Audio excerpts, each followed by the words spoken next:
Let's dive right in. We're going to talk about a condition where your body's own defense system, the very thing that's supposed to protect you, goes completely off the rails and starts attacking you. See, this isn't about an infection overpowering your body. It's about your body's catastrophic overreaction to the infection. And the scale of this is just mind-blowing. Globally, an estimated 11 million people die from sepsis every single year. Just to put that into perspective, here in the US, it's responsible for more than a third of all deaths that happen in a hospital. This is a huge global health crisis that's kind of hiding in plain sight. You know, the ancient Greeks had a word for this that is just chillingly accurate. Sipo, which means I rot. That one word tells you everything you need to know about how horrifying this condition has been for thousands of years, and exactly why we need to understand it. All right, so here's our game plan. We're going to start with what sepsis actually is. Then we'll look at its massive global impact. After that, we'll get into the weeds of the body's shocking overreaction, how doctors fight back, and finally, what the long road to recovery looks like for survivors. So first things first, what exactly is sepsis? You know, our understanding of this has been a really long journey. It's like we've been unraveling one of medicine's oldest and most stubborn mysteries.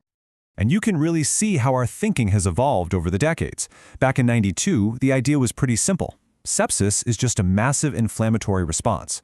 But by 2016, we got way more precise. It wasn't just too much inflammation, it was the wrong kind of response altogether. A haywire, dysregulated, out-of-control reaction. And that brings us to how we define it today. The two phrases to really lock in on here are dysregulated host response and organ dysfunction. It's not the germ itself that's the direct killer. It's the body's chaotic, self-destructive panic that causes your organs to start shutting down. Okay, so just how big of a deal is this, really? And who should be most concerned? Well, the global impact is frankly staggering. Get this, there are an estimated 48.9 million cases of sepsis every single year across the globe, and the vast majority of those, about 85%, happen in low and middle income countries. The burden is absolutely not shared equally. And beyond the tragic human toll, the financial cost is just astronomical. In the US, it is the single most expensive reason to be hospitalized, racking up bills of over $38 billion a year. That number alone tells you how intense and resource-heavy the treatment really is. This chart here tells a really powerful story about who is most vulnerable. You see this classic U-shaped curve, right? The rate of sepsis is super high in little kids under 5, then it drops way down in the middle of life, and then it just skyrockets again for adults over 60. The beginning and the end of life are the most dangerous times. So yeah, while literally anyone can get sepsis from any infection, the risk is definitely not the same for everybody. It's much, much higher for certain people. We're talking about the very young and the elderly, people with cancer or kidney disease, and even folks who have medical devices like catheters. Now we get to the heart of it all. What is actually happening inside the body? How does a system built for protection turn so spectacularly destructive? The best analogy is to think of a highly trained army that suddenly mutinies and starts burning down its own city. And here's the fundamental difference.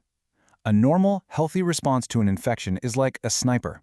It's controlled, it's targeted, it takes out the bad guy. Sepsis, on the other hand, is like a bomb going off. You get widespread inflammation damaging everything in sight, and then, weirdly, parts of your immune system just shut down. It's this chaos that injures your blood vessels and damages your organs. Let's break down that chaos a bit. First, you've got this out-of-control inflammation. That's the friendly fire hitting your own healthy tissues. At the exact same time, your immune system gets suppressed and your best defensive cells start dying off. Then, your blood vessels get leaky, which makes your blood pressure plummet.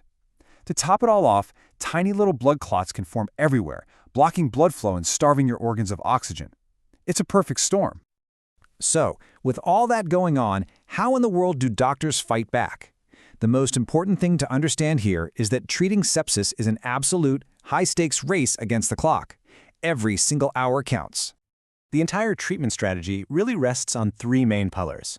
First, you have to control the source of the fire, the infection itself. Second, you have to restore blood flow to all the vital organs. And third, you have to provide life support for any organs that are already starting to fail. So what does that actually look like in a hospital? Well, it means hitting the patient with the right antibiotics fast. If there's a physical source of infection, like an abscess, that has to be surgically drained. They'll pump in huge amounts of IV fluids to get blood volume back up and use special drugs called vasopressors to literally squeeze the blood vessels and keep blood pressure from crashing. In the toughest cases, they might even use steroids to help stabilize everything. Now, for the people who survive this initial brutal attack, the battle is often far from over. Making it through sepsis is one thing, but recovering from it, that is a whole other journey. And this is so critical to remember. The damage that's done to the body during that intense period of stress, it doesn't just disappear when the infection is gone. It can leave behind deep, lasting consequences for months, sometimes even for years. Let's talk about the brain, for example. Among older adults who survive sepsis, a shocking 16.7% develop brand new, moderate to severe cognitive problems. We're talking about new difficulties with memory, with focus, with just thinking clearly. And the hit to a person's life can be enormous. A full 40% of survivors who are of working age can't go back to their jobs 6 months later. Sepsis doesn't just steal your health, it can steal your livelihood too. So you see this whole constellation of long-term problems. Survivors often have new trouble with just basic daily tasks. Any chronic conditions they already had can get much worse. They're way more likely to end up back in the hospital. And this isn't just an adult problem. Over a third of kids who survive sepsis may not get back to their normal quality of life even a full year later.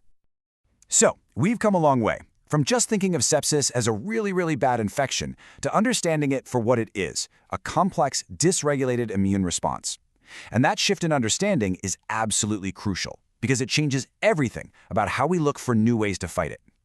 And that leaves us with this final massive question.